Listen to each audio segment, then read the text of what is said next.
Hi, I'm Steve Thompson, President of Emery Thompson Machine. I'm Christy Brown, Vice President of Sales and Marketing. And welcome to this week's Questions Answered.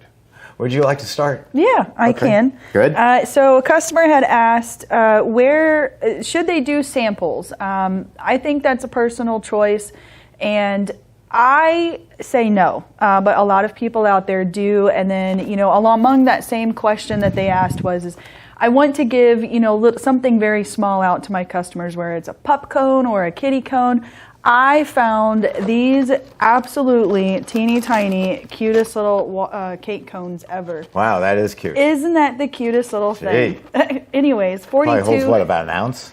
I don't know, but I could even see this being great for a toddler, just like a free little, here you go, or even a pup cone. You have pup ice cream, or they could put whipping cream in this. Yeah.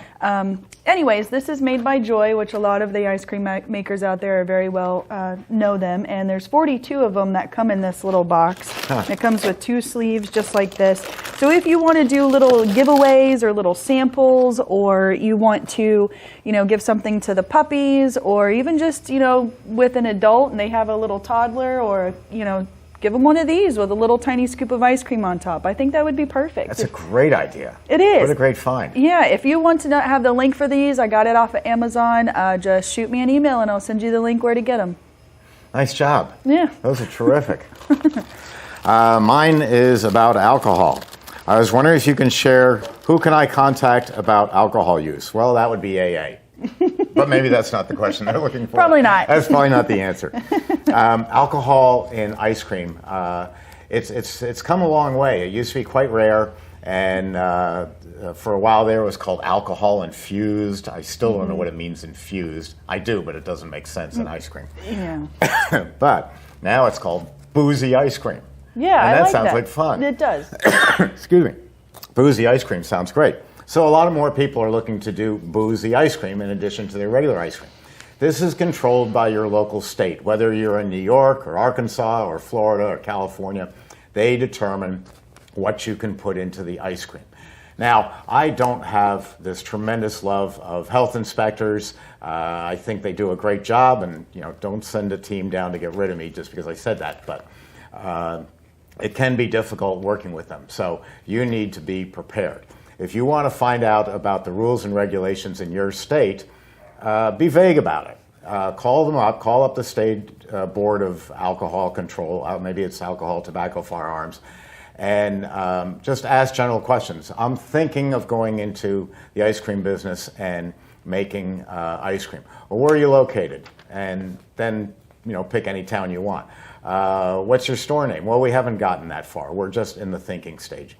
And then they'll get to the crux of it. Well, if you'd like to put alcohol in ice cream, we allow you to put X amount percentage, say, let's say 1.5% by volume in ice cream. Now, I still don't know what by volume means, but you get the number from them. And then when you've got that number, you're golden. With that, you figure out what 1.5% by volume is, and that's what you put into your ice cream. If anybody ever says, state inspector, how much bourbon is in your bourbon vanilla? Whoa, 1.25% by volume. Oh, gee, I'm under the limit. How about that? Works out perfectly. So tread lightly with health inspectors. Anything about health inspectors. If you're opening up in San Diego, call Sacramento. If you're in Sacramento, call San Diego. That way, you have a disconnect of your store and you can get the information without having to be bothered that you're on a list somewhere and they're looking you up. Very good points. How do I get thick products like Nutella or peanut butter into the machine? We all know peanut butter and Nutella is very thick. There's 3 ways that you can do that.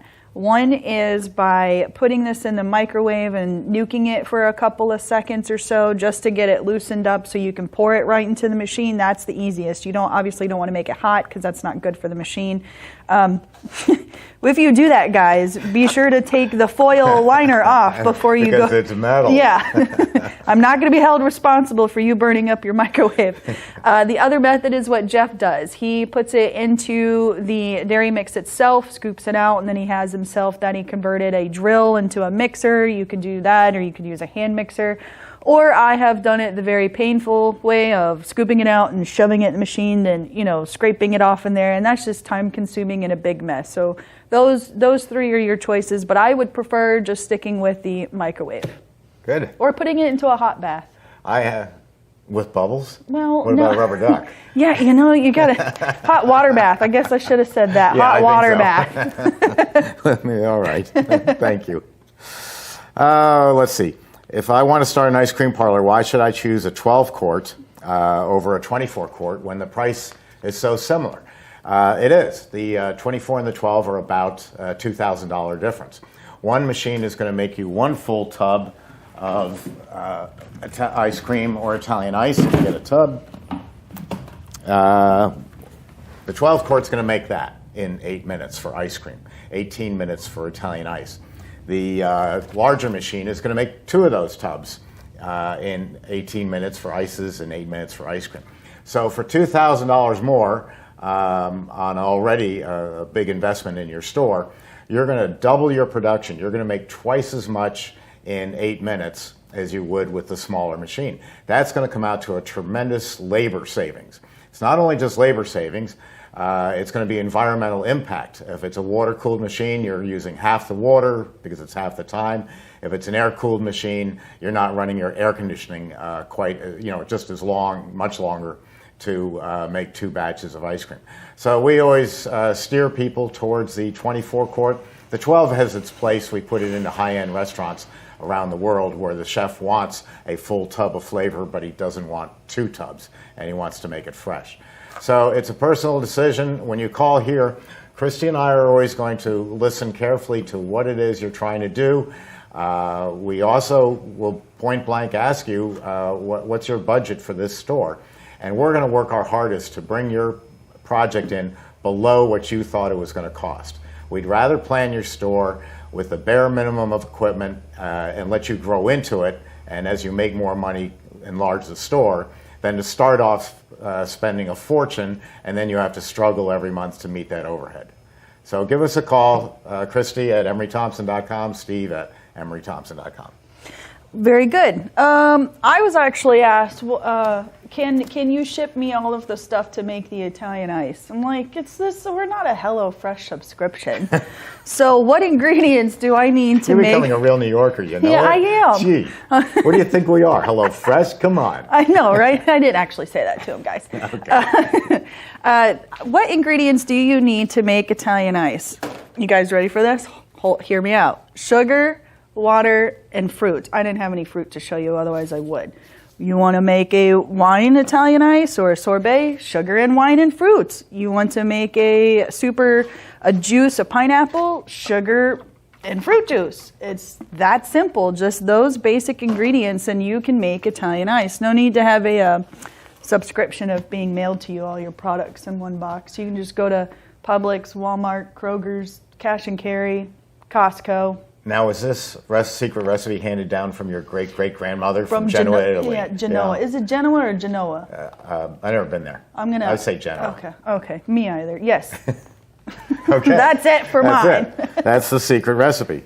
My last one is I'm looking at a water-cooled machine and wanted to know, is there a way to reuse the water? Yes and no. The water-cooled machine is the most efficient way to go. It's best for the environment because water doesn't disappear. It just goes into the ground and then evaporates up into the clouds and comes back down again. So no water is ever lost.